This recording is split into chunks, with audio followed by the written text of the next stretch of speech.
Hello and welcome to this latest Motorsport Media Careers webinar as we take you on a tour of all the things that will hopefully help you get a job in whatever your chosen field is within media and motorsport. And today we are meeting a panel of real industry experts when it comes to commentating. So if you're intrigued in commentary, want to know a little bit more about it, hear the tales of how people got into it, because it's not always straightforward, then this is the place for you. As usual, if you want to get in touch on social media, you certainly can do. It's hashtag MMW2020, and you can get in touch via email as well, which is info@mmw2020@gmail.com. Now, I'm delighted to introduce our panel to you in just a second. Jack Nicholls is running a little bit late because the F1 qualifying went on forever. So Jack Nicholls will join us momentarily. We also have Claire Cottingham for you, Andrew Coley, all the way from Canada. Matt Trivett will join us. And we start by introducing you to David Croft, who really needs no introduction if you're into your commentary. He is lead commentator for Sky F1 and Sky Sports. He's been doing commentary for quite some time, and he can tell us how he started. David, over to you. I had a roundabout way into broadcasting. I really did. I didn't go to university. I didn't study to be a commentator or a journalist. I very much learned on the job. Started out writing football reports for a local newspaper. Eventually worked my way into radio and then television as well. And I got into Formula One after a conversation with a man in a bar in Las Vegas at about 2 o'clock in the morning back in 2005. Now, this is not the traditional way to get into commentary, and don't think that you can just go to a bar in Vegas and all your dreams come true. But for me, it did. That man happened to be the producer for 5 Live. I was working for 5 Live. They said they needed a commentator for F1, and did I fancy auditioning for it? And I thought, you know what, why not? Let's give this a go, and got the job. But there's a lot of hard work involved in even getting to that stage, and then from there on as well. So I've kind of glossed over what was round about. I'm trying to think, when did I first start? About 95, I first started in journalism. So I'd already been doing it for 10 years by that stage. That's a pretty impressive way. A lot of people all of a sudden booking themselves flights to Vegas. I hit the jackpot. Yeah, very good. Right, next up, let's go round clockwise, unlike the Turkey Grand Prix. Let's go to Claire Cottingham next. Claire, what do you do? How are you connected to commentary, and how did you get there? Well, again, it was a funny one. I didn't study journalism or anything like that at university. I actually did photography, so slightly different. But then I started working within Radio Silverstone when I first started my career. A lovely man called Alan Hyde, who I'm sure you know, Jenny, very well, lovely person. He got me into it because he knew my parents. My parents are from a motorsport medical background. So that's sort of where I found my love for motorsport in that sort of way. And then I started working for the BBC Radio Kent, and I was their sport reporter for a couple of years. And then through that, I also stood in for you when you were busy for Radio 5 Live, and have produced you as well. So, you are so lucky. So I also did some production. And then last year, I also was the W Series commentator for the inaugural W series season. That's harder to say than I think. And then, yeah, I mean, this year's been a bit of a funny one, obviously, for everybody, but I did some ITV commentary for the Ginetta Super Cup. I would do some news bulletins as well for Absolute and Magic, as well as the BBC. So kind of a bit of an all-rounder. I do reporting, I do producing, and I do commentary as well. So, yeah, it's lots of hard work and sleeping on studio floors, but, you know, here we are. And I'm living up with you, Jennie Gow. What's not to love about that? Right, thank you, Claire. Next up, we have Matt Trivett. Matt, tell us more about you. Yeah, so I think all of us have a very roundabout way of getting here. Like the others said, I didn't go to school for any of this. I actually didn't know this about you, Claire, but I also did photography in school. And then I have a very different way to commentary, which is, I guess, a new way. And Jack would be able to speak to this as well, but mostly through gaming, and not even in motorsport originally. I played a lot of Call of Duty and Counter-Strike competitively as a kid when I was in university. Back in my day, paying tuition was a big deal with gaming, and kind of just jokingly started commentating one day. My dad had a background in radio, so I kind of followed through, I guess, with some of the teachings of sitting in the studio with him as a kid when they didn't want to send me to daycare. And then it kind of blew up. I got asked to do the X Games in 2015. From there, I went over to Romania for 2 months to work with a company called PGL. And then I've worked at every big Counter-Strike event around the world. And my connection to motorsport is that I grew up racing as well. I had a kart as a kid. My brother and I raced karts. And when esports started to get involved in the racing world and sim kind of took off, I got to know Team Redline, and I got to do World's Fastest Gamer. I hosted that for 2017 and the recent iteration, World's Fastest Gamer 2. I got to work with Fernando Alonso's team when he aligned with G2 because they needed me through Counter-Strike. And yeah, I've gotten to know a lot of different racing drivers and a lot of sim guys, and been involved with now the race. And that's where I got to know Claire, and I worked with Jack. And it just goes to show there's a lot of different ways in. I didn't ever set out to say I'm going to be a motorsport commentator or necessarily even be a commentator, but it all kind of lined up, and it's how your interests work. And I think that's a big part of it, just to make that note now. I don't think you can go to university. Yes, you can learn things there, but you can't set a career in this world. You kind of just have to really love what you do and keep improving as you do it. A really good point. Thanks, Matt. And Andrew Coley, well, you're not last but not least, because that's Jack Nicholls. Always bringing up the rear. Lovely. Andrew. Hey, Jenny. Yeah, thanks having me on. Hi to the others as well. And I see a few questions coming in at the bottom. Yeah, my name's Andrew Coley. I am the lead commentator for the FIA World Rallycross Championship, which I've done since it became a World Championship in 2014. So I'm up to 79 events, really hoping we're going to get the 80th one at the end of this year and actually crown a champion in a race, you know, rather than, oh, we won it back in Spain. That I'll be gutted if that happens. But it's that kind of a year. It's fascinating listening to the others because I'm the same. I didn't go to uni. I didn't study anything. It's not that I don't want to be a television commentator. I'm loving it, but it wasn't a life aim. I wanted to be a rally driver. So I had as good a go at being a rally driver as I could. My parents were school teachers, damn them. So we weren't wealthy enough to continue with it all the way to the top. But I made it up to sort of national level here in the UK, in the Forest. I then taught motorsport for 10 years. And towards the end of that 10 years, the recession hit, 2008, the last recession. Let's hope we don't have another. And a lot of the work was corporate, and it just disappeared overnight. And I kind of thought, okay, I need to diversify, you know, I need to do something else. And it occurred to me that every time anybody was asked to talk at one of these events or film something or host a safety briefing, whatever it was always me. And I thought, well, maybe, just maybe, there's something there that I do that the others don't do. It never occurred to me. You know, they're all good drivers, they're all great instructors, but then I realised, okay, they're not comfortable talking. Hell, I'm not comfortable talking. I'm terrified sometimes when I go on air, and I still think that the nerves are a good thing because it's a level of respect for what you're doing. I'm not always nervous, certainly not as much as I used to be, but so anyway, I went after it. I sent a DVD to Eurosport of all the little things I'd done on the telly and stuff that I'd taught the doctor from GMTV, Dr. Hillary, I taught him to rally drive. I taught a student to be my co-driver, all random stuff.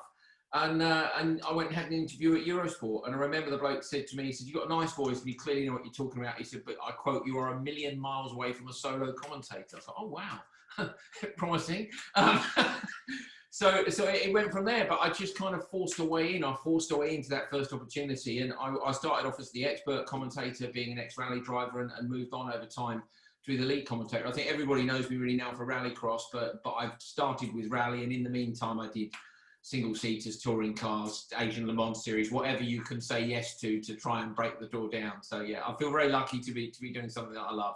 And particularly this year to have got away with doing anything at all. Yeah, I think we can all echo that sentiment. It's amazing to actually have racing out there, thank goodness, I suppose. Lots of Q&As coming in, so let's try and get through some of these questions. And I suppose an easy one to ask you all, and I'm sure all the answers will differ, is how do you prepare for a race weekend to commentate over, such as taking notes, doing research, etc., etc.? Crofty, let's start with you, because you know you might be able to give us some real life on the spot demonstration. Well, yeah, in Formula One, they often say, fail to prepare, prepare to fail.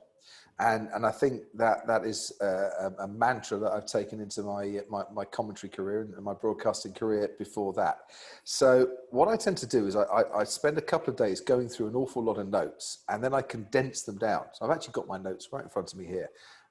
They are my commentary notes for this weekend.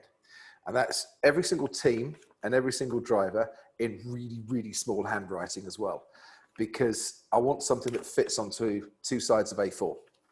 I also have a track map, a little track map there with general information about the race. And in the case of this weekend, all the permutations of how Lewis Hamilton could be world champion. Because we might go into the weekend thinking Lewis is going to be on pole, because he's been on pole so often, 9 times this season already. And all he has to do is just go and win the race, and, you know, that's fine. But in the heat of the moment, when everything is going on during the race, Lewis Hamilton might be, I don't know, down in 7th. Will he win the title? Well, yes, he could win the title if he finishes 7th. But only if Valtteri Bottas isn't 4th or better with the fastest lap, because that's down here on my notes. So it's making things easy for yourself in the heat of the moment to convey the information. Because the one thing that we all have in common is we are all narrators of a story, that we don't know what that story is before we go into the broadcast. We are storytellers of live action. So the main thing is to take all the information we get, and there's huge amounts of statistical information out there, but to condense it down and thoroughly research before you condense it down, and handwrite it as well. I don't know about everyone else, but I always handwrite things down because that way it sticks in my brain. Now on the wall behind me, I have a whole load of charts of people's races and qualifying and podiums and team members, career records, statistics here in Turkey before, to give me once again an easy point of reference if I need to just dig out a fact halfway through. Because quite frankly, 20 drivers, we're up to round 14 of the championship. I'm not going to remember where every single driver has finished or qualified during the course of the season, but it's all on my wall and I know where to find it really quickly. So you work on condensing the information, absorbing the information, and then it is your job as a commentator to translate that into a conversation, be it with Martin Brundle, who I'm lucky enough to have worked with now for 9 seasons, or Johnny and Karun, who were with us in the practice sessions, but mainly to the audience, because we're having a conversation with the audience, but we can't see the audience. It's the most strange job on the planet, because we've all learned to have a conversation where there's little or nothing coming back,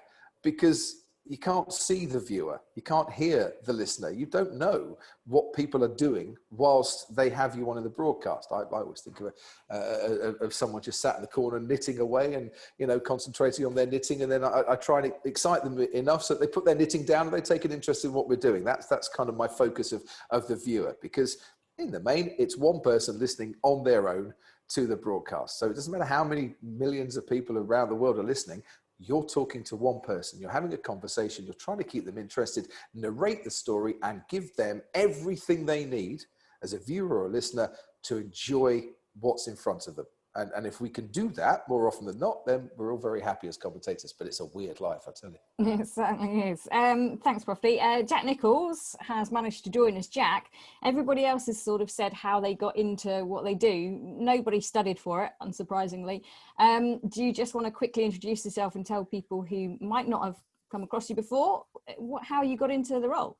Yeah, so I didn't study for it, literally, really, because I didn't study for my maths A-levels, so therefore I didn't get into university, so therefore I had to have a gap year.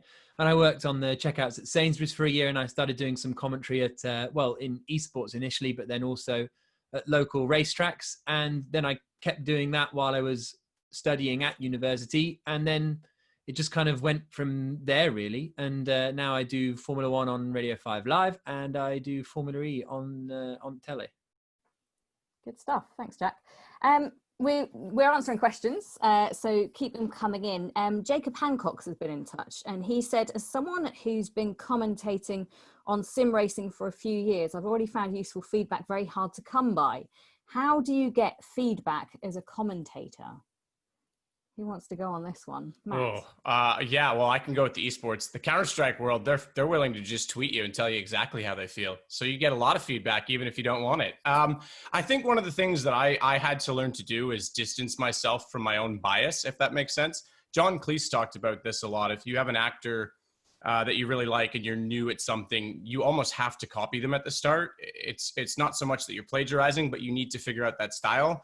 And he says you can find something that they've done that you really like and watch it to the point where you have no more emotional connection to it. And you're just looking at it very objectively. And that was something that when I started, I really had to do. I had to listen to myself to the point where I no longer was thinking about what I was thinking about when I said it and just the words I was saying, and be very good at self-critiquing in that way. So you do have to learn to do it yourself, because unfortunately on the internet, there is so many opinions. You're going to get a lot of feedback that is unsolicited and perhaps way off the mark.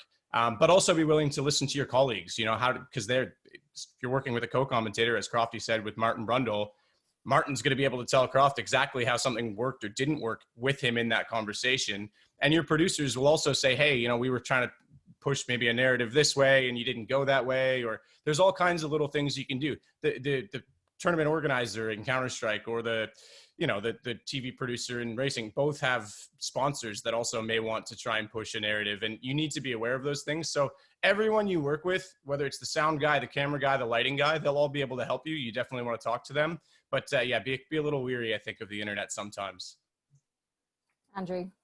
Yeah, I'd second the thing about being a little bit wary of the internet. When I first started, I used to Google, Andrew Coley rally commentator and see what people were saying. And I'm afraid if you go deep into the forums, you will find people who don't like what you're doing. And that applies to when you're starting through, probably, David and Jack and Matt, who've got, mega reach from what they do, will be even more acutely aware that the more you do, the more people are watching. And you've all watched telly. We all watch the TV and we go, I don't really like this presenter. Fair enough. But that everybody has their own opinion about what they like, and you can't please all of the people all of the time. So if you find somebody online who just doesn't like what you're doing, don't panic. It's okay. You've got to please most of the people most of the time.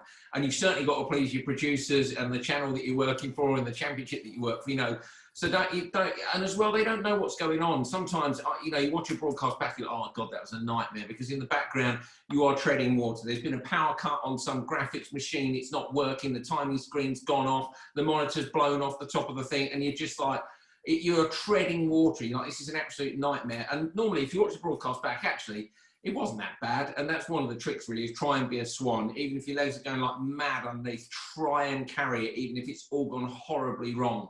It's probably you earn the money the most when it is going wrong. And it goes wrong a lot more frequently than people think it does in the background.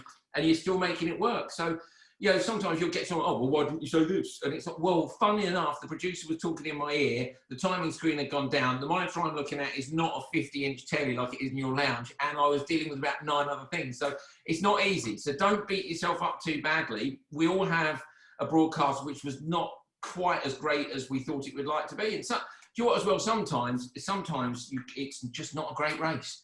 I've had that. You come off air and you're like, oh, I feel a bit flat. Was I crap? And actually, no, you weren't. Sometimes the race just isn't that great. You've always got to do your best to sell it at the best you can. And again, we've all worked on championships where not many of the races are very good. And that's part of the job. But so, don't beat yourself up when you're learning, but always be learning too. I started in 2009 and I am always learning. I've learned from everyone I've worked with, whether I was a co-commentator, the lead commentator, whether the other person was good or terrible. You learn how to carry someone when they've made a mistake and they're down a bit. There's so much to this, and I am still learning, and I hope I continue to learn right the way through.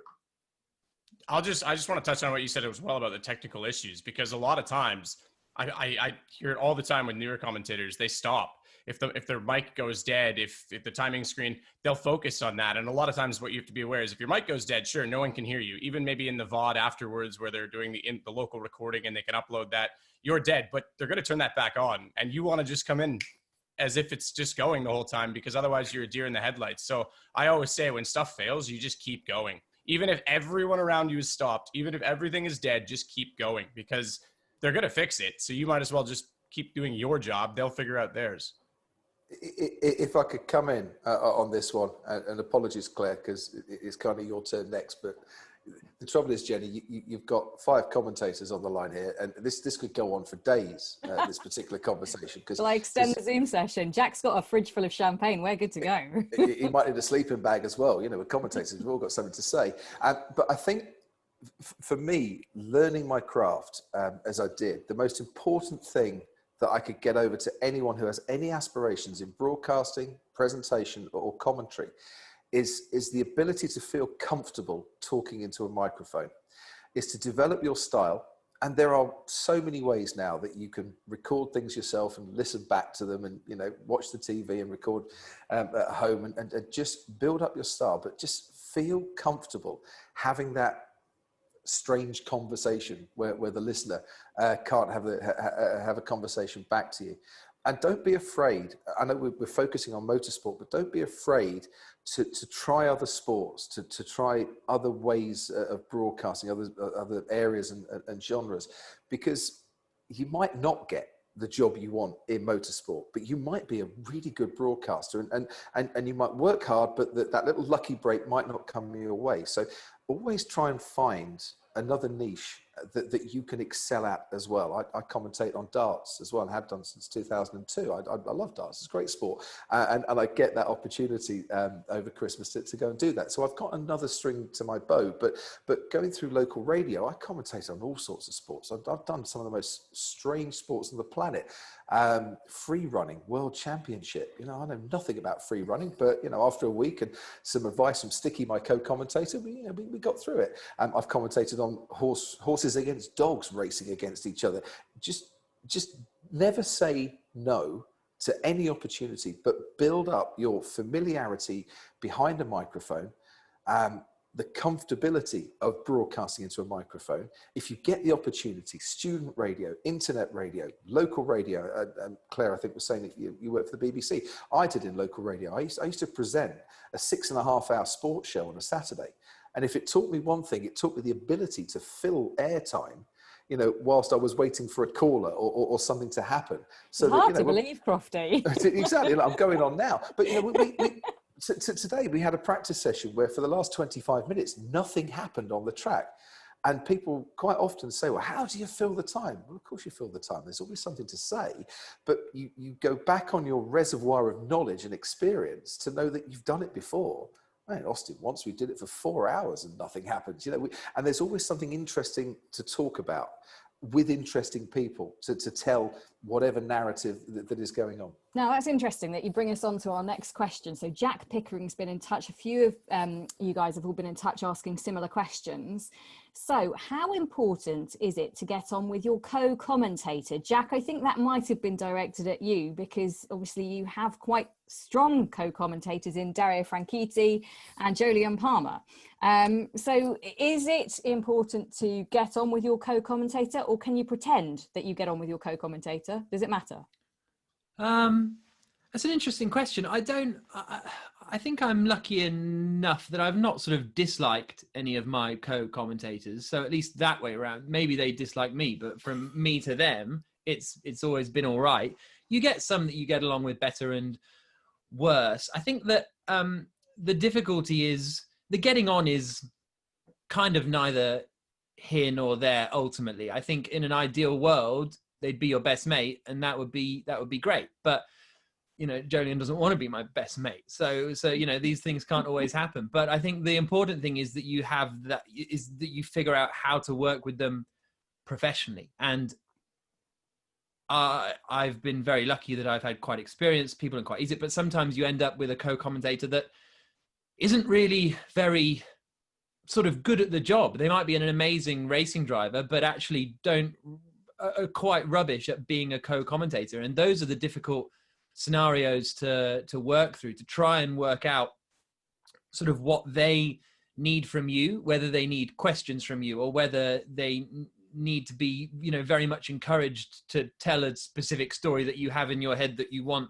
them to tell. And that's where it can be a real challenge. And most of the times when that's happened for me, it's been for sort of one-off events, and you don't then get the time to build a long one of the hardest jobs actually I ever did was at Goodwood last year. I was doing the members meeting for ITV4, and we had a different co-commentator every single race. So it was 15-minute races, and I think 11 races or something in the day, with a different co-commentator for each one. So you'd be sitting there, and in would come Webber for a race, and then in would come Chanduk for a race, and then in would come Derek Bell for a race, and all these different, and just as you felt like you were starting to get into, okay, I understand what we're doing here, they were gone and someone else came in. And so that's the difficult part of things, I think, and it can take a while to work on it and to work out what it's meant to be, what a partnership is meant to be, because I think it's quite specific between each pairing of people. Claire, how did you find co-coms? Co-coms or lead comms? Well, you doing lead comms, but interacting with co-coms, because you had different co-coms when you did W Series.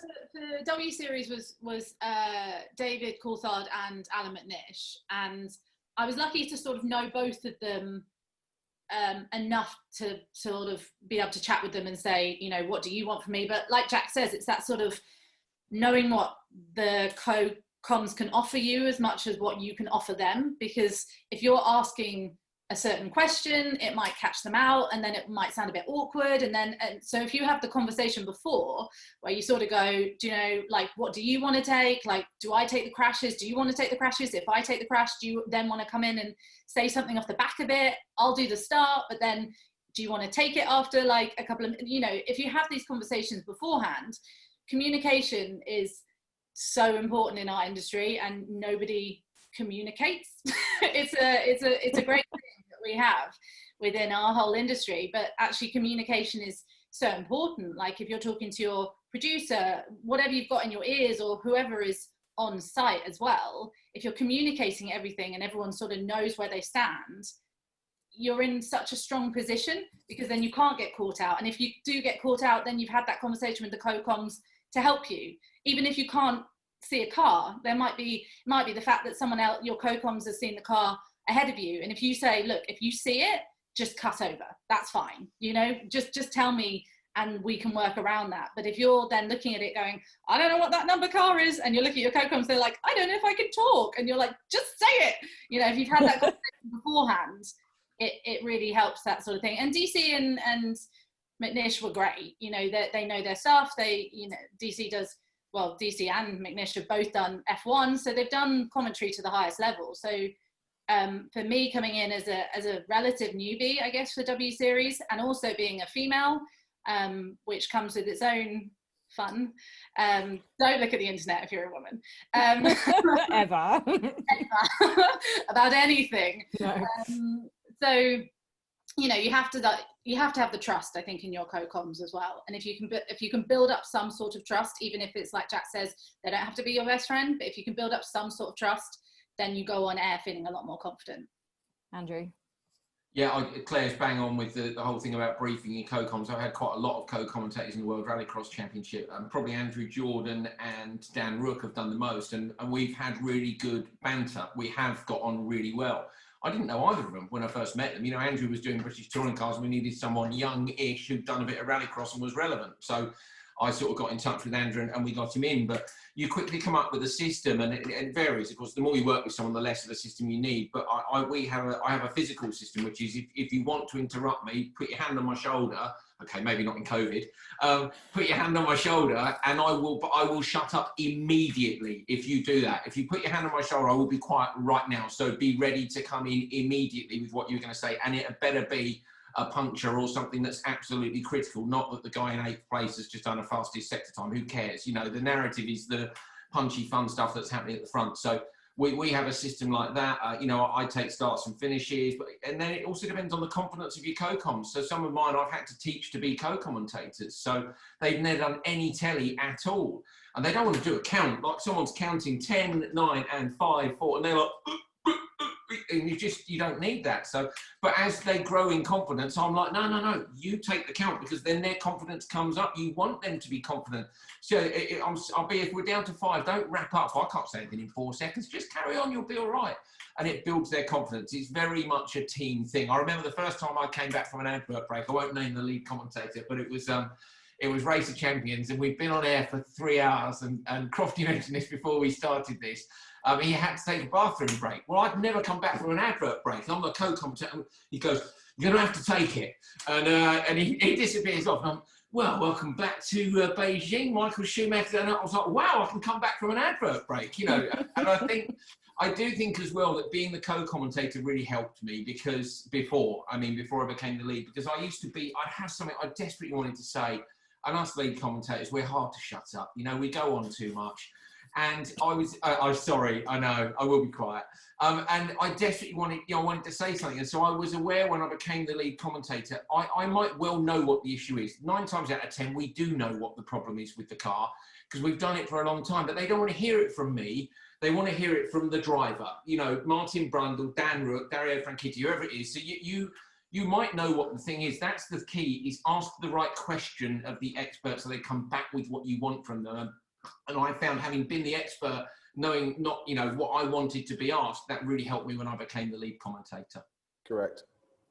I agree with all of that, but there's one thing that I noticed as well, again, going specifically to esports. Maybe you've been trying forever to get an event, and one thing I'll say not to do, and this is a motorsport mentality, you always want to beat your teammate. Don't compete with your co-commentator. I see it so much for new people. It makes you both look way worse. If you're interrupting each other, cutting each other off, you'll be way stronger together. So you, even if it almost sounds timid at first, start by giving each other space and build that chemistry. Because far too often it's like, I have to outperform the guy beside me. And actually you both just sound kind of arrogant and it's all wrong. So be polite and work together is the absolute best thing you can do at the start. Crofty. It's a cardinal sin in broadcasting is to talk over the people that you are broadcasting with. You are a broadcasting team in the commentary box, and you both need to know your role within that. Now, I believe that the lead commentator is more akin to a circus ringmaster. You are steering the conversation, you're steering the narrative. Your experts, in my case, Martin Brundle, you know, has raced a huge amount of times and has stood on the podium, 9 times officially, but 10 times if you count the season that he got disqualified. Don't take that final podium away from him, he gets upset. But Martin is the expert. He has been there, done that, worn the t-shirt and crashed in the process of doing so. So what he says has huge relevance when it comes to performance of a driver, performance of a car. When Martin and I first started working together, we had one rehearsal at Sky, and we sat down the night before. We had a glass of red wine, and he said, right, how does this work? I said, well, the way I see it is that I'm the enthusiastic one that keeps everyone updated with what's going on and gives you enough time to think of what you need to think about to give us the expert opinion. So I'll give you all the time in the world that you need to do that. You give me the expert opinion. I'll pick off the back of whatever you're saying, and I'm not going to disagree with you because you've been there and done it. And we'll keep repeating that over and over again and have a smile, and at the end of the season have another glass of red wine. And that was kind of how we set our stall out as to how we would commentate together.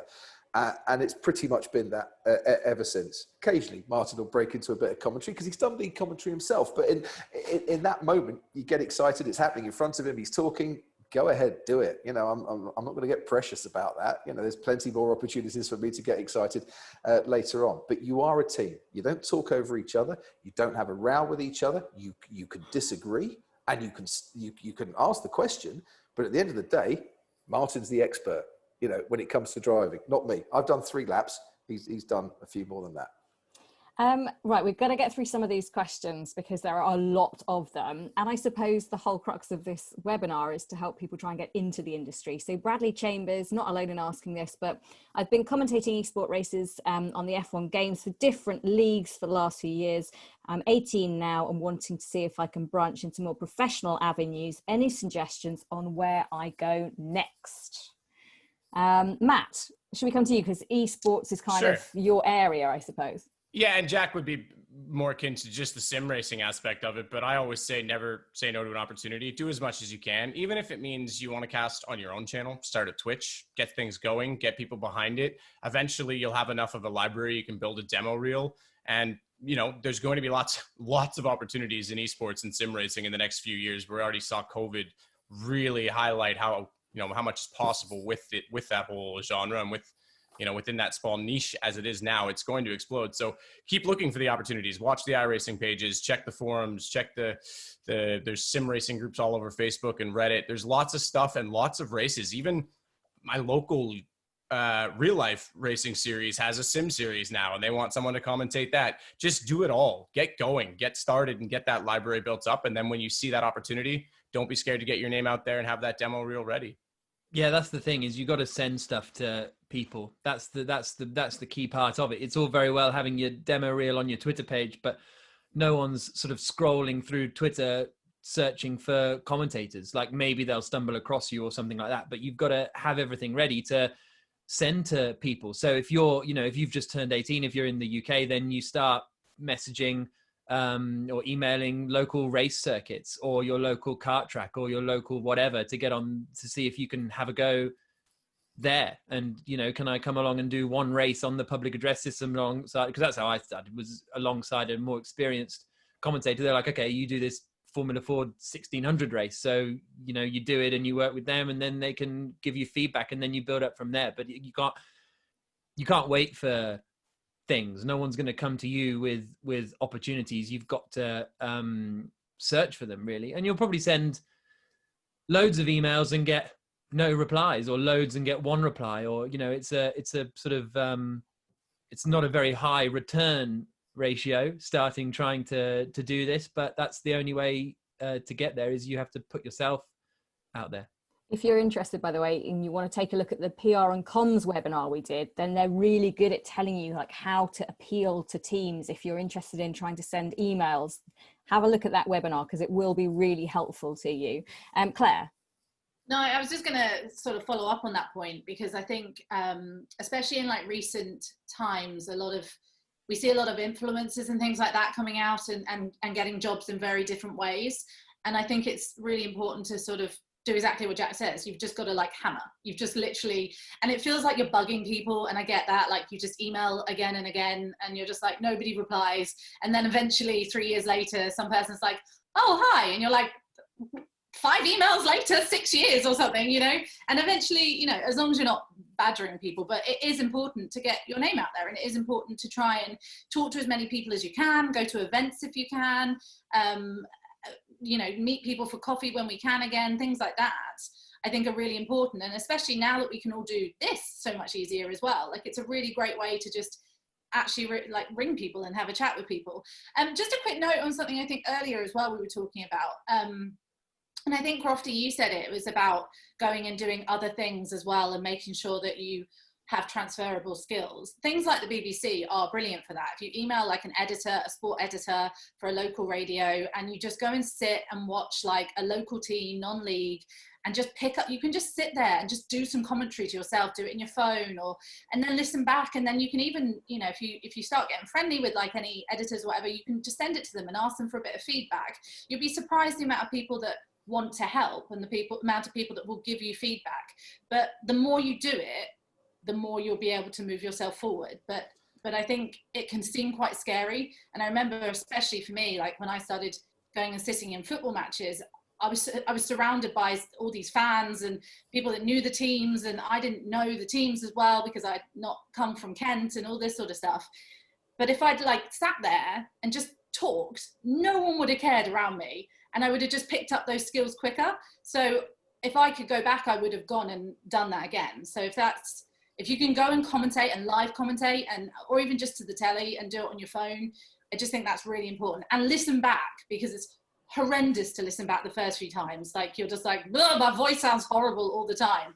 But once you get used to it, or just mute yourself out, you can learn from it. That's just to go to that, that's something that people message me all the time, specifically in Counter-Strike, and say, how can I improve? So if there's a pro game that happened that you didn't get to watch, download the demo, because you can download with just the in-game, no audio, commentate it yourself, and then in that highlight situation, listen to what you said, and then listen to what me and Henry might have said, or Anders and, you know, the other commentators in Counter-Strike, and you can start to pick up on the differences and how to build hype. And there's lots of ways you can compare in doing something like that. When I first started broadcasting, before I got a full-time job with the BBC, which by the way was on a 1-month contract for BBC Local Radio, I gave up a permanent full-time job for 1 month with BBC Local Radio, which if it paid off was going to be great, and if it didn't, I'm looking for a new career. And luckily it paid off, well, at least I think it has. But I used to go in on a Friday. I used to work from 8 until 4 in my day job, and then I used to drive to the local radio studio and do 4 hours on a Friday night, unpaid, voluntary, helping to edit interviews, write scripts, voice the odd voice piece, produce shows under the tuition of the sports editor at the time, a guy called Mike Naylor, who was one of the many people that I owe a huge debt to in my career. So whilst all my mates were going out and getting drunk on a Friday night and having a wonderful time, I was sat in a radio studio in Luton. Seriously, guys, the pub can wait. Going out with your mates can wait. If you are serious about a career in broadcasting, you are going to need to make sacrifices. I would then get up and eventually I'd go and work as a football commentator on a Saturday as well. I put everything I possibly could into this career so that if it worked out, great. If it didn't, then I'm not going to kick myself for not making the most of the opportunities. What people are looking for are good voices, knowledge, people who can narrate, tell stories, appeal to the listener, but also dedication. The dedication goes with the talent. We talk about Lewis Hamilton, having the best car, but he's put the hours in to earn the right to be with the best team at the moment. So you need to earn the right for yourself to be in the best job. And I see a lot of influencers and a lot of people doing some really good stuff online, but seek out help from those that are already involved in broadcasting, because you might think you're brilliant, but you might be making a few mistakes that could be ironed out at the start of your career that 5 years down the line are a lot harder to try and iron out. And there are always, whatever country you're in, local broadcasters who haven't got a huge budget, who will take talented people on, who are willing to do work for nothing in return for getting help at the start of their career. They're out there, you've got to seek them out. I'll be really quick, Jenny, but just seconding some of the stuff David said. When I mentioned at the start when I went to Eurosport for my interview, and the guy said, "You've got a nice voice, you know what you're talking about, but you're a million miles away from a solo commentator."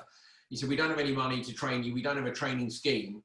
And I was like, I'm going to go out the door here without an opportunity. I was like, okay, cool. Can I come and watch somebody else do it? And I went in and I watched Simon Hill do a couple of IRC rally shows. And I just sat there with the other set of cans on, listened to the producers, watched him download the scripts and stuff, had a bit of a laugh.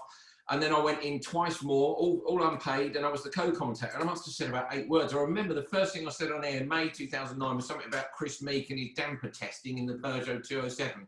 But, it was a start. And I was like, wow, I'm on the telly. And then I got a call a couple of months later to come in and do the Ypres Rally live, which was my first live TV show as the co-commentator.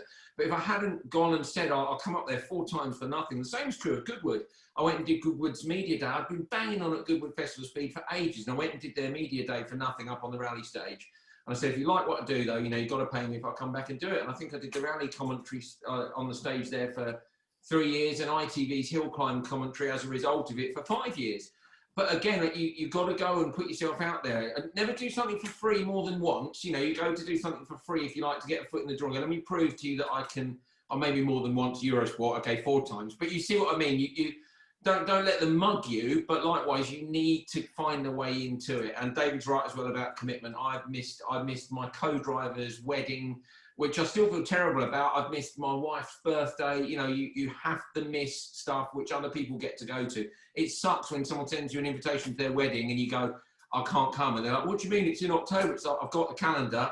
It's a world championship. I can't miss around. I won't be there. I'm sorry. And it's harsh, but that's the commitment that is necessary to get a foot in the door and then to stay there. Lots of people want to do this, and you've got to put the effort in. There's so many questions, and I'm really sorry we're just not going to get round to answering them all, but I will endeavour to get some of our lovely panellists to answer some of them after this webinar. You never know, they might have a quiet hour or two on the race tomorrow. But what I want to do just finally, because we've run out of time, is as Claire wrestles her cat to the floor in quite an aggressive manner, I think that was your cat. It wasn't aggressive, I just moved her away from the camera. Okay, that's fine. It wasn't aggressive.